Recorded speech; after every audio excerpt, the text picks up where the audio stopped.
देखिए, आज के पहले इंट्राडे के प्राइस को समझते हैं और जो हम लोगों ने ट्रेड्स किए उनको समझना बहुत महत्वपूर्ण है। देखिए, जब हम लोग प्रॉफिट बुकिंग करते हैं वो आसान होता है, ठीक है, और लॉस को काटना और वो भी सही समय पर, वो सबसे मुश्किल टास्क है। आप जितना अपने लॉसेस से सीख सकते हैं उतना प्रॉफिट से कभी नहीं सीख पाएंगे। जितना आपके एक एक लॉस में लर्निंग छुपी हुई है, अगर आप अपने हर एक लॉस को एनालाइज करेंगे, लेकिन वो लॉस प्रॉपर एक प्लान के तहत होना चाहिए। इसीलिए मैं किसी भी ट्रेड में, इंट्राडे कोई भी ट्रेड रहा हो आपके लिए, मैं उसको शुरुआत से लेकर आखिर तक जो भी मेरा माइंडसेट रहता है, मैं आपको पूरा का पूरा डिलीवर करने की कोशिश करता हूँ। कारण मात्र इतना ही है कि जो जो मैं बिहाइंड द ट्रेड, मतलब ट्रेड लेने से पहले सोच रहा हूँ, ट्रेड के बाद जब मैं ट्रेड में हूँ तो मैं किस माइंडसेट से बैठा हुआ हूँ, वो पेशेंस रखना और फिर एक समय पर राइट डिसीजन लेना कि नहीं अब लॉस बुक करना है। फिर अगर देखिए, मैं कई चीज़ों पे आप बात करूँगा। उनमें से पहली चीज़ है कि प्राइस में क्या क्या चीज़ें हम लोग देखते हैं। देखते सभी लोग एक ही चार्ट है, कोई दूसरा चार्ट नहीं देख रहा है आपको छोड़कर, सभी लोग एक ही चार्ट पे काम कर रहे हैं। लेकिन कोई एक ही समय पर प्रॉफिट बुक करता है, एक दूसरा ट्रेडर जिस समय किसी दूसरे ने प्रॉफिट बुक किया वो लॉस बुक करता है। देखिए, इस समय का बाजार इंट्राडे ऑप्शन बायर को ज़्यादा प्रेफर कर रहा है पिछले 4-5 ट्रेडिंग सेशन से।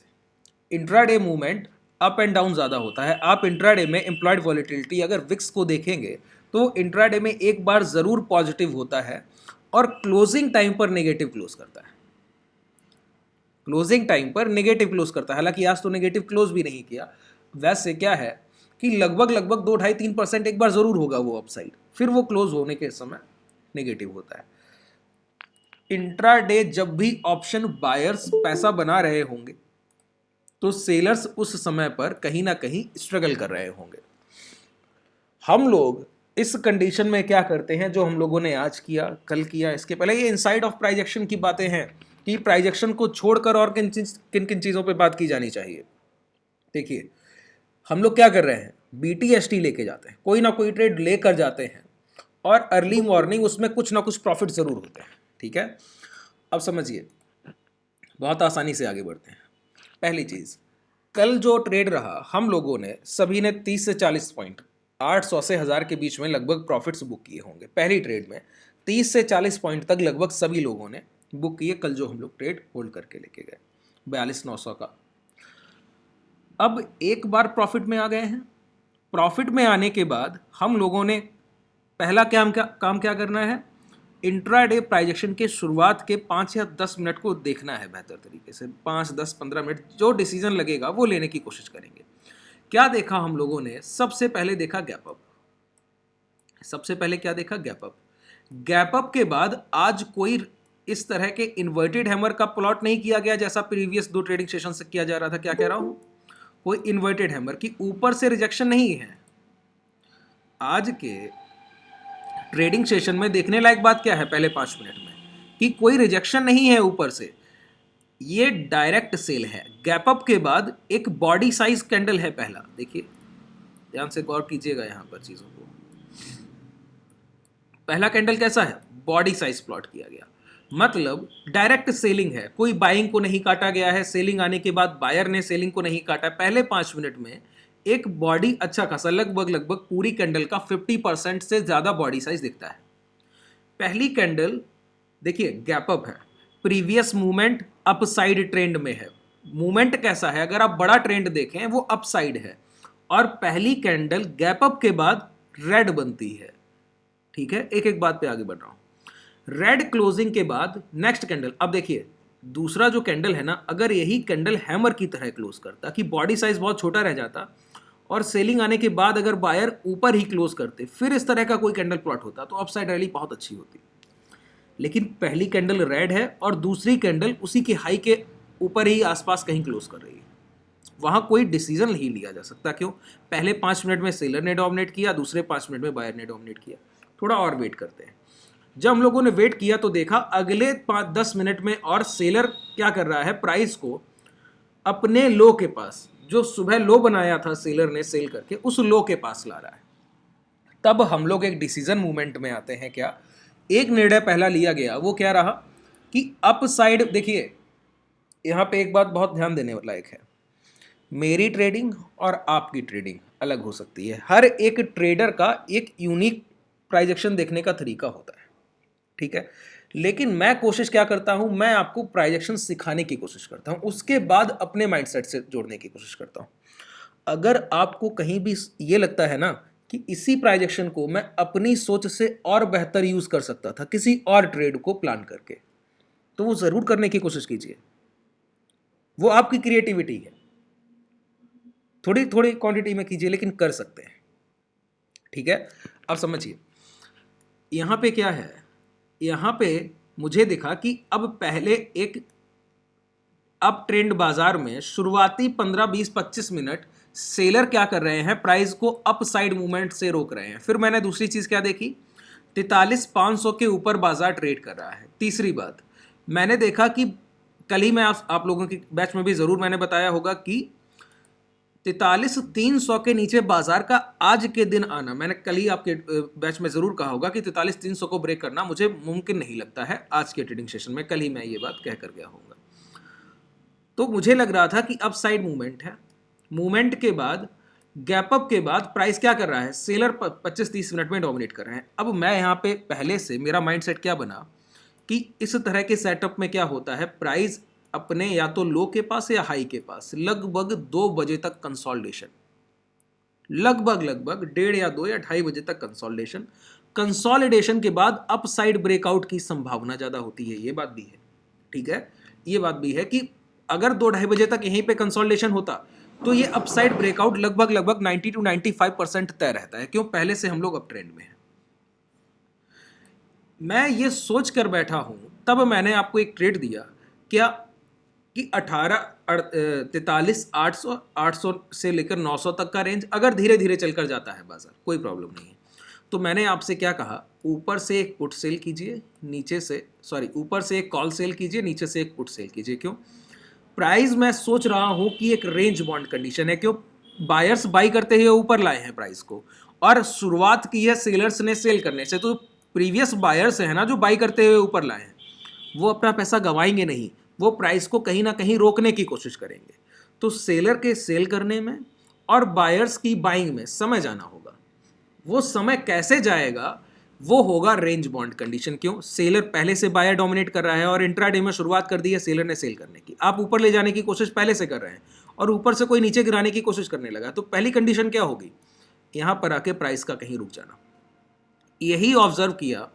उसके बाद मैंने आपको पहला ट्रेड एग्जीक्यूट कराया, जो मैंने क्या कहा, ऊपर से कॉल सेल किया होगा 44,200 के आसपास और 43,200 का पुट। इस कंडीशन में जब ये ट्रेड लिया गया, एक एक पॉइंट पे चलिएगा, मैं क्या कह रहा हूँ, जिस ट्रेड में आप प्रॉफिट बुक करते हैं उसको मैं कम डिस्कस कर सकता हूँ, लेकिन जहाँ पर आप 20-25 पॉइंट लॉस दे रहे हैं ना, वो बहुत महत्वपूर्ण है कि किस कंडीशन में दिया जा रहा है, क्या इससे बचा जा सकता था, ये आप लोग भी सोच सकते हैं। क्या कुछ और बेहतर किया जा सकता था, ये भी आप लोग क्लास के बाद इन सारी चीज़ों को ज़रूर एक बार एनालाइज किया कीजिए। अब समझिए, जब मैं ये सोच रहा हूं कि यहां पर प्राइस को रुकना चाहिए, क्यों, इंट्राडे में सेलर ने शुरुआत की है और अल्टीमेट बाइंग है, ऊपर की तरफ बाइंग दिखती है।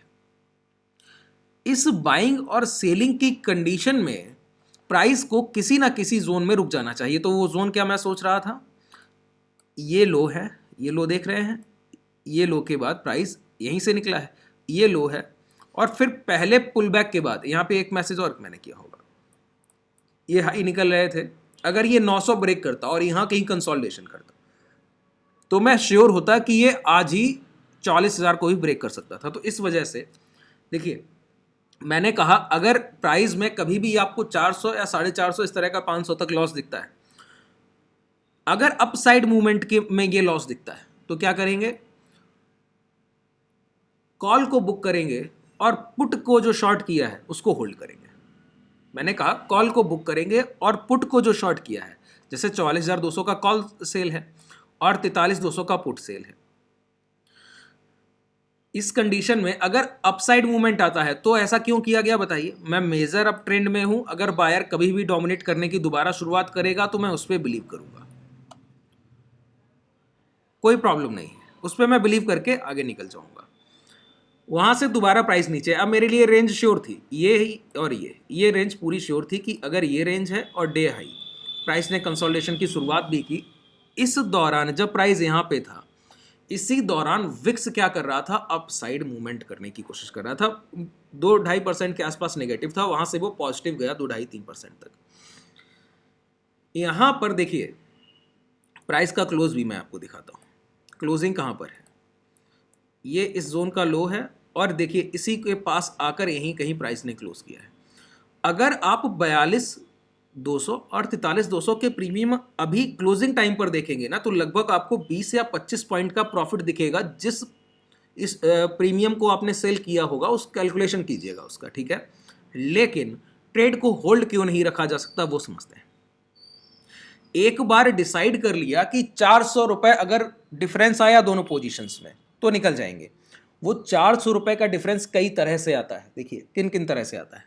एक कंडीशन तो आप लोग गौर करेंगे, कभी भी अगर स्ट्रेंगल को ट्रेड किया जा रहा होगा, अगर ये मूवमेंट बहुत इंपल्सिव ना हो, बहुत तेजी से ये गिरावट आई, अगर ये गिरावट तेजी से ना आकर धीरे धीरे धीरे धीरे प्राइस नीचे आता तो कोई प्रॉब्लम नहीं है। अगर बहुत तेज प्राइस नीचे आता है ना, तो जैसे एक आपने 80 सेल किया और दूसरा 80 सेल किया, ठीक है। अब ये जो 80 है ये अपसाइड बढ़कर 100 प्लस चला जाएगा, तब तक ये भी गिरकर 65 तो आ जाएगा या 60 भी आ जाएगा मान लेते हैं। लेकिन फिर ये जब 100 से बहुत तेजी से इंक्रीज करता है ना, 120 और 130, तब ये 65 का मुश्किल से 60 या 55, इस तरह से। ये जो दूसरा वेव होता है इसमें ये प्रीमियम गिरते बहुत कम है, ये बढ़ते बहुत तेजी से है। लेकिन जैसे ही वो मूवमेंट रुकता है, जैसे ये मूवमेंट बहुत तेजी से आया, यहाँ पे दोबारा से कूल हुआ, तो ये प्राइस भी खुद को कूल करेगा और ये प्राइस भी खुद एडजस्ट हो जाएगा। तो कभी भी चलते हुए मूवमेंट में ट्रेड के लॉसेस को मत प्लान कीजिए, वो कहीं ना कहीं रुकेंगे जरूर सपोर्ट के पास। उसके बाद प्लान कीजिए कि एसएल जा रहा है कि नहीं जा रहा है, ठीक है। अब यहां से प्राइस कंसेप्ट नहीं समझ में आया, जो जल्दी नीचे आता है और जल्दी से ऊपर जाता है तो प्रीमियम में क्या फर्क पड़ता है? हाँ, प्रीमियम में फर्क क्या पड़ता है, देखिए मैं मानता हूं कि 42,200 का पुट भी मैंने 80 पॉइंट पे सेल किया है और 42,200 का कॉल भी मैंने 80 पॉइंट पे सेल किया है, ठीक है। ये मैं मान के चलता हूं, ये पुट सेल किया है और ये मैंने कॉल सेल किया है, दोनों 80 पॉइंट्स पे किए। अब बाजार नीचे गिरेगा तो ये जो पुट मैंने सेल किया है इसके प्रीमियम क्या होंगे, इंक्रीज होंगे, जाहिर सी बात है इंक्रीज होंगे। अगर ये धीरे धीरे इंक्रीज होंगे तो ये धीरे धीरे डिक्रीज होंगे। मतलब अगर प्राइस नीचे आने लगे, अब यहां से गिर के नीचे आता है, धीरे धीरे नीचे आ रहा है, तो ये 75 आएगा, सॉरी ये 85 जाएगा तो ये भी 75 आ जाएगा। फिर यहाँ पे रुक के थोड़ा सा और नीचे आता है तो ये 70 आएगा, सॉरी ये 90 जाएगा तो ये 70 आ जाएगा। तो क्या है, इक्वल डिफरेंस पे प्रीमियम डिके होते जा रहे हैं। क्यों, प्राइस धीरे धीरे नीचे आ रहा है, बहुत तेजी से गिरावट नहीं हो रही थी। यही गिरावट बहुत तेजी से इंपल्सिव हो कि एक बहुत बड़ी कैंडल बने, फिर 2-4 मिनट रुके और दूसरी बड़ी कैंडल बने, तो क्या होगा, ये प्रीमियम जब 80 से 100 जाएगा ना, तो ये प्रीमियम 80 से 65 आ पाएगा। क्यों, बढ़ने वाला प्रीमियम कितना भी जा सकता है अपसाइड, इसका तो डाउन साइड पहले से लिमिटेड है कि 80 पॉइंट ही गिरेगा। तो पहली गिरावट में 80 का प्रीमियम 65 आ गया है। अब दूसरी गिरावट में ये 100 का प्रीमियम 120 होगा तुरंत ही, लेकिन ये 65 आ चुका है, परसेंटेज वाइज उतना ही गिरेगा ये, लेकिन अब 65 से 55 ही आ सकता है। ये जो इंक्रीज है और ये डिक्रीज है, इसमें डिफरेंस आ जाता है उस टाइम पर। एक समय तो आप ये भी देखेंगे अगर विक्स बढ़ रहा है तो एक तरफ के प्रीमियम गिरेंगे ही नहीं और एक तरफ के बहुत तेजी से अपसाइड मूवमेंट कर रहे हो। स्ट्रेंगल और आयरन कॉन्डोर का दिक्कत यही है, जो आपने स्ट्रेंगल बनाया ना, इसको आयरन कॉन्डोर में आसानी से तब्दील किया जा सकता है। आयरन कॉन्डोर का रिस्क रिवॉर्ड होता है 1:0.5, मतलब अगर आप 1 रुपया गंवाने का सोचें तो आप सिर्फ 50 पैसा कमाएंगे, वहां पर प्रोबेबिलिटी ऑफ प्रॉफिट आपका 70% है। आयरन कॉन्डोर को एडजस्ट करने के लिए क्या किया जाता है, आयरन फ्लाई में कन्वर्ट किया जाता है, फिर अगर और एडजस्टमेंट की जरूरत पड़ती है फिर उसी पोजीशन को बटरफ्लाई में कन्वर्ट कर दिया जाता है। जैसे जैसे आपके प्रॉफिट एक ही जगह पे प्राइस कंसोलिडेट करता जाए, अगर आपका आयरन कॉन्डोर सही गया तो ही ये एडजस्टमेंट कर पाएंगे, नहीं गया तो नहीं कर पाएंगे। इसीलिए अब सोचिए, मैंने आपको 42,200 का 43,200 का पुट सेल कराया है और 44,200 का कॉल सेल कराया है। अगर मैं आपको यहाँ पर एक लॉस की 400 रुपये रिस्क, मैंने ऊपर जब जा रहा था तो मैंने कहा कि 43,200 का पुट सेफ रखना है, सिर्फ 44,200 काट देना है अगर 400 लॉस दिखता है तो। नीचे मैंने ये कंडीशन नहीं दी, जब डाउन साइड गिर के आया इस कंडीशन को मैंने स्किप कर दिया, पहले ही निकाल दिया, जबकि हम लोग पहले से कमा कर बैठे पैसे पर रिस्क ले रहे हैं, वो भी 50% पे। सुबह बुक किया 30 से 40 पॉइंट और 20 पॉइंट भी रिस्क नहीं ले रहे हैं। 400 रुपया रिस्क लेना, 20 पॉइंट भी रिस्क नहीं, 15-16 रुपया रिस्क है। तो जितना सुबह अर्न कर लिया है उसके 50% पर रिस्क ले रहे हैं, उसके बावजूद सारी चीजें प्लान कर रहे हैं। कैसे? अप साइड में सोच रखा है कि अल्टीमेट ट्रेंड जिधर है उधर ही बाजार जाएगा तो कोई प्रॉब्लम नहीं, लेकिन ट्रेंड के रिवर्स जाएगा ना इंट्राडे में, तो हम लोग अपने प्रॉफिट्स बुक करेंगे। यहाँ पे मैं आपसे एक चीज और कह सकता था, पता है क्या? मैं आपको इसी पर्टिकुलर पोजीशन को एडजस्टमेंट के लिए कह सकता था कि 43,200 का ये जो पुट है इसको सेफ रखा जाए, इसके प्रीमियम बढ़ रहे हैं। बहुत आसानी से समझिएगा, अभी मैं बहुत अच्छे से नहीं बताऊंगा, सिर्फ जैसे मान लेते हैं ये आपने 80 पे सेल किया है, अब ये हो गया है 120 और ये भी आपने 80 पे सेल किया हुआ है और ये हो गया है 60। अब प्रीमियम डबल का डिफरेंस है, ये 60 पे ट्रेड कर रहा है, ये 120 पे, और प्राइस भी नीचे आ गया है 43,500 यहाँ कहीं आ गया है मान लेते हैं। तो मैं आपको लॉस बुक कराने की बजाय 44,200 के, ये तो प्रॉफिट में है ना 44,200 का कॉल ऑप्शन, इसका प्रॉफिट बुक कराऊं और 44,000 का पुट ऑप्शन सेल करा दूं। ये भी एक रास्ता है। क्यों? अब दोबारा से मैं 80 या 90 प्रीमियम सेल करूंगा, ये एक रास्ता है, लेकिन इसको मैं प्रेफर, देखिए मैं शुरुआती पीरियड में किसी भी ट्रेडर के लिए एडजस्टमेंट के बिल्कुल फेवर में नहीं। कारण, अब ये ट्रेंड डाउन साइड था, अगर मैं इस पोजीशन में एडजस्टमेंट कराता और क्लोजिंग कहां पर हुई आकर, वहीं पे जहां से शुरुआत हुई गिरावट की, क्लोजिंग वहीं हुई आकर, इस कंडीशन में आप एडजस्ट करते और अब गिरावट में पहले लॉस था, ऊपर बढ़ता तो फिर 44,000 का प्रीमियम बहुत तेजी से ऊपर जाता। तो कभी भी अगर आप कोई स्ट्रेंगल प्लान करते हैं उसका प्रॉपर रिस्क रखिए शुरुआत में। तो एडजस्टमेंट के पीछे जल्दी मत भागिए, एडजस्टमेंट अभी का काम नहीं है। एडजस्टमेंट किया जाता है वीकली पोजीशंस में। इंट्राडे में आप क्या ही एडजस्टमेंट करेंगे, या तो आप स्ट्रैडल बनाकर बैठे हो तो उसके एडजस्टमेंट किए जा सकते हैं, स्ट्रैडल के एडजस्टमेंट किए जा सकते हैं। क्यों? आप इक्वल 250-250 प्रीमियम सेल करेंगे, फिर ये दिक्कत से आप बच जाएंगे कि 80 का प्रीमियम 60 आएगा, फिर उसके 60 के बाद गिरावट नहीं होगी। स्ट्रैडल में 250 का प्रीमियम 200 आएगा तो भी गिरावट होगी, क्योंकि 250 प्राइस बड़ा है, प्रीमियम बड़े, उसको आप एडजस्ट कर सकते हैं। अब समझिए इस बात को, मैंने ना तो आपको ट्रेड यहां पर दिया, ये बहुत अच्छा अपॉर्चुनिटी था। ऑप्शन बायर, इस बात को गौर कीजिए, मैं ऑप्शन सेलर के पर्पस से बहुत चीजें बताता हूं। क्यों? प्राइस एक्शन सेलर के पर्पस से समझिए, यूज करना है आगे चलकर बायर के पर्पस से। इस अपॉर्चुनिटी को छोड़ा जा सकता था, लेकिन इस कैंडल के बाद यहां पर यह अपॉर्चुनिटी को नहीं छोड़ा जा सकता था और इसको सबसे ज्यादा एंजॉय किया जा सकता था। ये दो ट्रेड इंट्राडे में ऑप्शन बायर के सबसे मुफीद ट्रेड्स थे। क्यों कह रहा हूं? देखिए, पहले तो क्या जरूरी है एक ट्रेडर के लिए? Previous day close high low जरूरी है कि नहीं है? प्रीवियस डे हाई क्या है बताइए? ये रहा प्रीवियस डे हाई, यहीं तो कल क्लोज किया, यहीं से गैप अप किया। प्राइस ने पहले 15, 20, 25 मिनट यहां गुजारे, फिर एक हाई लगाया, कंसोलिडेशन के बाद ऊपर जाने से पहले, हाई ब्रेक करने से पहले नीचे आकर प्रीवियस डे हाई के अंदर आया जा रहा है। सर, प्रीवियस डे हाई के अंदर आने के बाद आप गौर करेंगे प्राइस एक्शन पे। देखिए, price action intraday trader buyer कौन है? जिसकी प्राइस एक्शन पे पकड़ अच्छी है, वो इन सारी चीजों को समझ रहा है, तो ही वो बाइंग कर रहा है। यहां पे क्या हुआ? ये जोन पहला पड़ा जहां पर बाइंग आ सकती थी। बाइंग में ये एक देख आ रहे हैं कैंडल, ये कैंडल बना हुआ है रिजेक्शन का, इसी जोन से पड़ा है, लेकिन इस कैंडल के लो ब्रेक हुए, लो ब्रेक होने के बाद इसी कैंडल का हाई रिटेस्ट हुआ और ये हाई देखिए प्रीवियस डे हाई से मिलता जुलता है। ये रिजेक्शन के बाद जब ये कैंडल प्लॉट हो रही थी, ये सबसे बेहतरीन सेटअप था शॉर्ट करने का।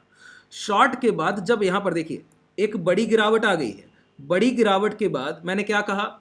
इन्वर्टेड हैमर डोजी कहां ट्रेड किए जा सकते हैं? ट्रेंड रिवर्सल पे ट्रेड किए जा सकते हैं। मतलब ट्रेंड रिवर्सल में पहला वर्ड है ट्रेंड, पहले से ट्रेंड हो उसके बाद कोई रिवर्सल का कैंडल बने तो उसको ट्रेड किया जा सकता है। जैसे यहां पे ये, अब देखिए यहां पे मैं 3 वर्ड्स को बहुत अच्छे से समझाना चाहता हूँ। वो कौन से हैं? एक है रिवर्सल, एक है रिट्रेसमेंट और एक है रिटेस्ट। यहाँ पे बहुत कन्फ्यूज़न रहता है। आप वर्ड्स तीनों जानते हैं, तीनों शब्दों को आप बहुत अच्छे से यूज़ करते हैं, रिवर्सल, रिट्रेसमेंट, रिट्रेस। डिफरेंस नहीं कर पाते हैं कि रिवर्सल क्या है, रिट्रेसमेंट क्या है और रिटेस्ट क्या है।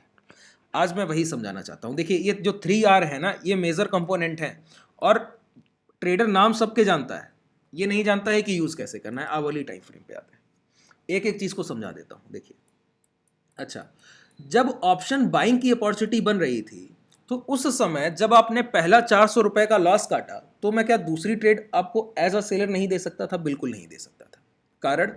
कारण है रीटेस्ट। क्या कारण है? पहला कारण है रीटेस्ट। रीटेस्ट को पहले समझेंगे, फिर समझेंगे रिवर्सल को और फिर समझेंगे रिट्रेसमेंट को।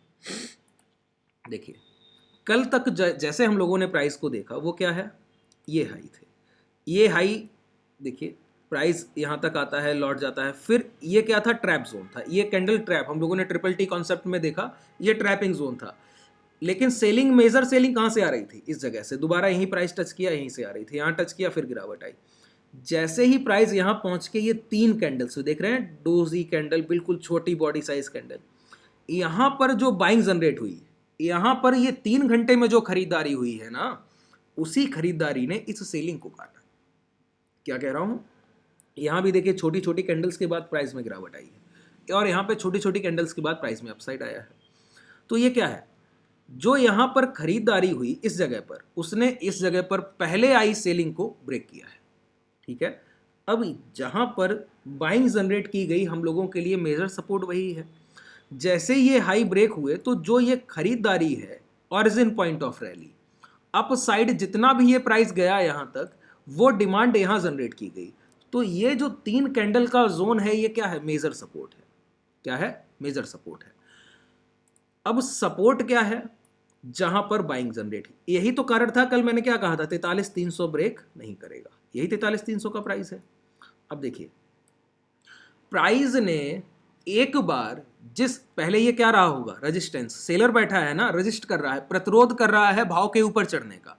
भाव ने यहां आकर और बायर्स ने उसी भाव में खरीदारी करके, जहां आप सेल कर रहे थे वहीं बाइंग जनरेट करके डिमांड जनरेट कर दी।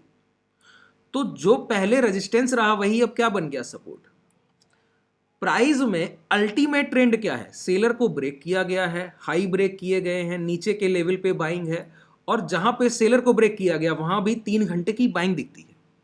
उसका कारण रहा डिमांड जनरेट हुई, प्राइस बहुत तेजी से अपसाइड मूवमेंट में गया, हम लोगों ने उस मूवमेंट का फायदा भी उठाया। लौट कर समझिए ना इस बात को, कि लौट कर प्राइस दोबारा से आए और यहीं को टच करे, ये है रीटेस्ट। रीटेस्ट का मतलब है जहां पर पहले डिमांड जनरेट की गई है, दोबारा लौट के प्राइस वहीं आ जाए, वो है रीटेस्ट। क्या है? रीटेस्ट। कि एक बार बाइंग जनरेट की गई, यहां पे जो पेंडिंग ऑर्डर्स रह गए, यही तो कारण रहा कि प्राइस ने एक हाई बना दिया, यही तो कारण रहा कि प्राइस में डिमांड जनरेट हो गई। यहां पर बिकवाल नहीं मिले होंगे। प्राइस इन 3 कैंडल्स के बाद ऊपर क्यों चल के गया?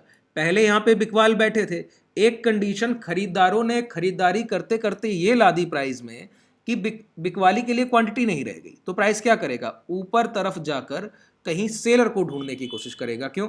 अगर 43,300 से लेकर 400 तक कोई बेचने को नहीं तैयार है, तो 43,200 पर भी नहीं होगा, जाहिर सी बात है। जब 43,300 पे कोई बेचने को नहीं तैयार है, तो प्राइस ऊपर जाकर ऊपर के लेवल पर कहीं बिकवाल को ढूंढता है। क्यों?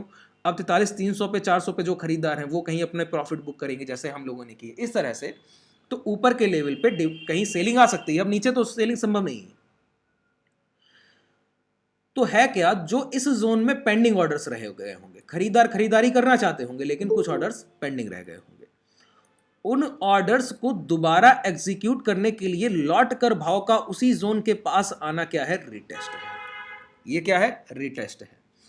रिटेस्ट के बाद दूसरा बार, मैंने पहली बात क्या कही? रिटेस्ट समझ में आ गया कि जहां से बाइंग जनरेट की गई है, लौट कर उस स्तर तक आना भाव का रिटेस्ट है, लेकिन उस स्तर को ब्रेक कर देना। जैसे प्राइस में हम लोगों ने देखा लास्ट बाइंग देखनी है। क्या कह रहा हूं? लास्ट बाइंग तो यहां भी हुई है, बाइंग इसके पहले, ये सारे जोन बाइंग के ही तो हैं। ये सारे जोन क्या है, बाइंग, जहाँ छोटे छोटे कैंडल्स एक साथ बने हैं वो सारे बाइंग के जोन हैं। और प्राइस जब जब बाइंग हो रही है प्राइस अपसाइड मूवमेंट करता है और ऊपर के लेवल पे बाइंग जनरेट करते हुए आगे बढ़ रहा है। मैंने कहा रिटेस्ट क्या है, दोबारा लौट के डिमांड जोन में प्राइस का आ जाना रिटेस्ट है। लेकिन लौट कर आते हुए प्राइस अगर इसी हाई को ब्रेक करने से पहले ये लो ब्रेक कर दे जहां आखिरी बाइंग जनरेट की गई, देखिए बायर जो है एक डिप पर बाई करता है, जैसे डिप को समझिए, यहां से भाव चला ऊपर गया तो हाई पे नहीं बाई करेगा। जिन लोगों ने यहाँ पे खरीदारी की है वो कहीं ना कहीं प्रॉफिट जरूर बुक करेंगे, प्राइस नीचे आएगा, नीचे आने के बाद अब इस लोअर लेवल पे यहाँ बाई करने की बजाय यहाँ कहीं बाई करेगा, फिर ऊपर जाएगा।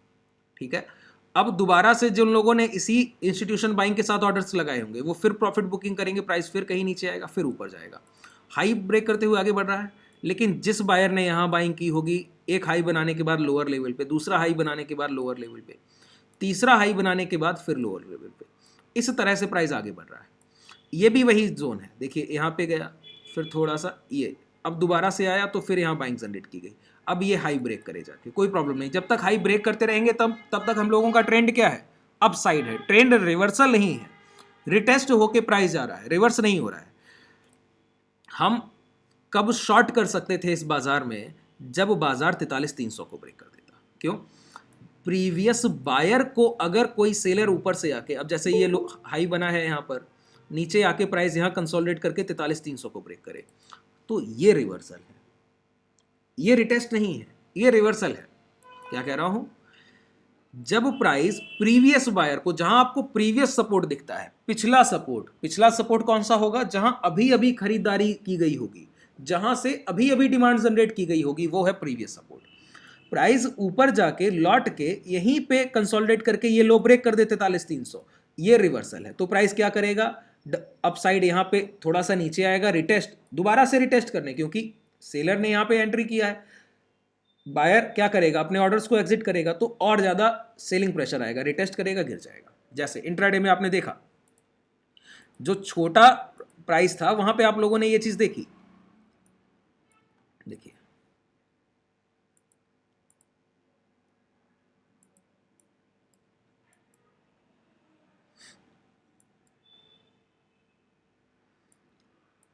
वो तो मंथली आवरली टाइम फ्रेम है। यहाँ पे आप ये देखिए कि यहाँ पे प्राइस रुका है, प्राइस ने रुकने के बाद एक हाई बनाया, नीचे आया, फिर ऊपर गया, नीचे आने के बाद कंसोलिडेशन के बाद जैसे ही ये प्रीवियस बाइंग है तो सपोर्ट, मेजर सपोर्ट यही है, प्राइस इसको रिटेस्ट करके दोबारा ऊपर जा सकता है।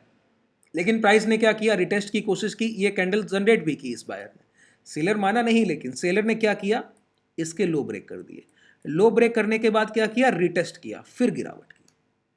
ये रिवर्सल था छोटे टाइम फ्रेम पे, बड़े टाइम फ्रेम पे कोई रिवर्सल था नहीं। और एक सेलर को क्या चाहिए, छोटे स्टॉप लॉस में एक ट्रेंड को कैच कर लेना। अगर आप छोटे से स्टॉप लॉस में एक ट्रेंड को नहीं कैच कर रहे हैं तो प्रॉब्लम है। इसी वजह से इस कंडीशन में यहां पे बाइंग तो जनरेट की जा सकती थी, सेलिंग ऑर्डर्स सेल नहीं किया जा सकता था,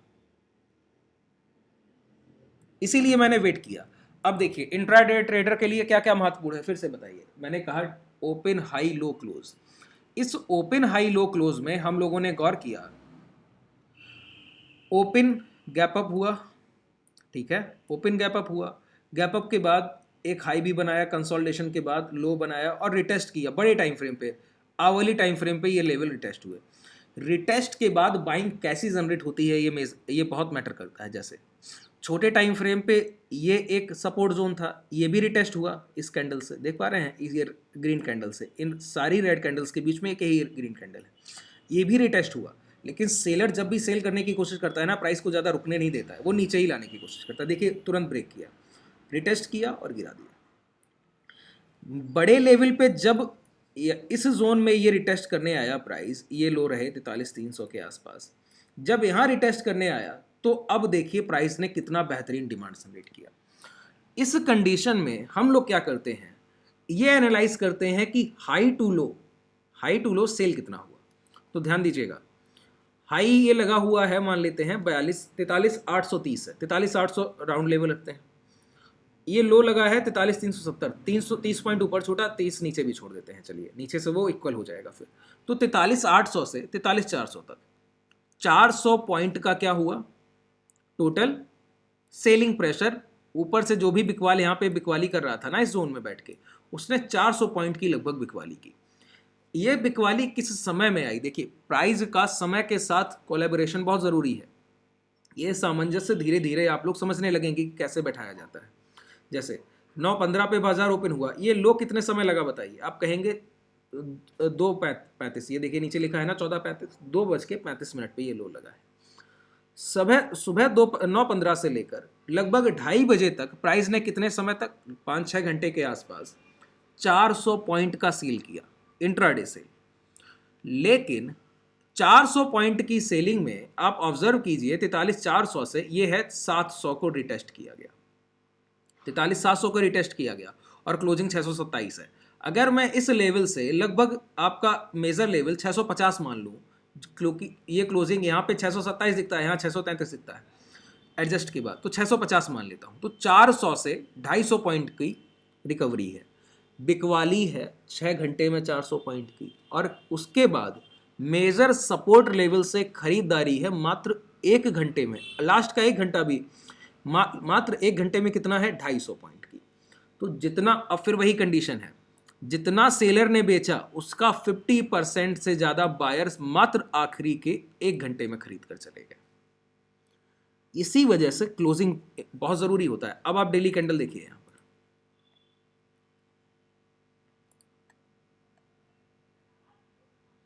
ये देखिए डेली कैंडल में ऑब्जर्व कीजिएगा, यहां पे आपको अब इंट्राडे के जो मूव रहे उससे कोई मतलब नहीं रह गया। डेली कैंडल किस लिए जरूरी है? प्रीवियस हाई ये रहा, इस हाई के ऊपर ही क्लोज किया। प्रीवियस डे हाई की क्लोजिंग ये रही, इस प्रीवियस डे हाई के ऊपर भी लगभग प्राइस दिखता है। प्राइस लगभग प्रीवियस डे हाई, इसका हाई देखिए क्या है, क्लोज देखिए, इसका क्लोज है 43,596, आज का क्लोज क्या है 43,633, 596 प्रीवियस डे क्लोजिंग से ऊपर आज की क्लोजिंग है। और नीचे से रिजेक्शन देखिए, अब इस कैंडल में रिजेक्शन देखिए जरा, कितना बॉडी साइज है, बहुत लोअर विक साइड से छोटा बॉडी साइज है, दिख रहा है ना। वही मैं कह रहा था कि जितना बिकवालों ने बिकवाली की उसके 50% से ज्यादा, लगभग 60% के आसपास खरीदार आखिरी के 1 घंटे में खरीद कर ले गए हैं भाव को। इस वजह से मैंने आपको लास्ट मूवमेंट पे 42,200 का पुट, अब रिवर्सल जब दिख रहा होता है, मेजर ट्रेंड क्या था, अपसाइड, रिट्रेसमेंट के बाद, रिटेस्ट के बाद प्राइस ने रिवर्सल किया, रिटेस्ट के बाद रिवर्सल किया और क्लोजिंग कहां किया, प्रीवियस डे क्लोजिंग के ऊपर। यही कारण है, मेजर कंपोनेंट क्या है, डे हाई, डे लो, ओपन, क्लोज। उन्हीं को देखकर हम लोगों ने एक लास्ट में ट्रेड एग्जीक्यूट कर गए हैं, क्या 42,900 का, सॉरी 43,200 का पुट सेल करके गए। अब उसके स्टॉप लॉस अगर जाते हैं तो क्या रखेंगे, आज के डे लो के नीचे। क्यों? हम लोगों को पता है 43,300 एक मेजर सपोर्ट लेवल है, आज के डे लो से एक ह्यूज बाइंग जनरेट की गई है। अगर गैप डाउन के बाद प्राइस इंस्टेंट, जैसे गैप डाउन हो या गैप अप हो तो प्रॉफिट बुकिंग हो जानी है। अगर गैप डाउन हो तो पहले 5 मिनट में इंस्टेंट अगर रिकवरी होती है, जहां पर क्लोज हुआ है वहीं पे लौट के भाव आता है, तो हम लोग थोड़ा वेट करेंगे। या फिर डायरेक्ट प्राइस नीचे की तरफ जाता है तो डे लो ब्रेक होने पर हम लोग अपने लॉसेस को बुक करेंगे। लगभग पूरी चीजें क्लियर है। एक चीज रह गई, मैंने रिटेस्ट की बात की और रिवर्सल की बात की। रिटेस्ट होता है प्रीवियस बायर के पास आके प्राइस का ऊपर की तरफ लौट जाना, रिवर्सल, या नीचे की तरफ लौट जाना। अगर सेलर है तो सेलर को रिटेस्ट करके नीचे लौट जाएगा। एक चीज रह गई, रिट्रेसमेंट। 3 आर हैं, उनमें 2 फैक्टर आपने देख लिए, रिवर्सल और रिटेस्ट। एक रह गया रिट्रेसमेंट। रिट्रेसमेंट क्या है? देखिए, रिट्रेसमेंट हम लोग जिस तरह के बाजार में अभी तक ट्रेड कर रहे थे, अगर आज के दिन को छोड़ दिया जाए तो आप एक चीज को एनालाइज करेंगे, प्राइस ज्यादातर समय रिट्रेसमेंट करता है रिटेस्ट की जगह। रिटेस्ट क्या होता है? रिटेस्ट में हम लोगों ने समझा कि प्राइस यहां पर रुका हुआ है, देख रहे हैं, ये मतलब मेजर सपोर्ट लेवल बन गया है, प्राइस ने एक डे हाई बनाया। अब ये प्राइस लॉट के रिटेस्ट करने आए, उसको बाइंग की ज़रूरत है, क्यों? ऊपर के लेवल पे प्रॉफिट बुकिंग ज़्यादा हो गई हो या फिर सेलिंग आ गई हो, किसी भी कंडीशन में अब उसको कोई बायर चाहिए, तो पेंडिंग ऑर्डर कहाँ पर पड़े हैं? जहाँ पिछली बार बाइंग हुई है, तो प्राइस लॉट के उसको टच करने आएगा, ऑर्डर्स उठाएगा। अगर दोबारा से डिमांड ज़्यादा है तो प्राइस हाई ब्रेक कर देगा, अगर नहीं है तो हाई ब्रेक करने से पहले यहाँ आके इसके लो ब्रेक करेगा। इस कंडीशन में हम लोग कल स्टॉप लॉस बुक करेंगे अगले ट्रेडिंग सेशन में। रिट्रेसमेंट क्या है? रिट्रेसमेंट है कि यहां पर बायर ने बाइंग की है, ऊपर के लेवल पे क्या सेलिंग, शुरुआत हुई आज कैसे? सेलिंग से।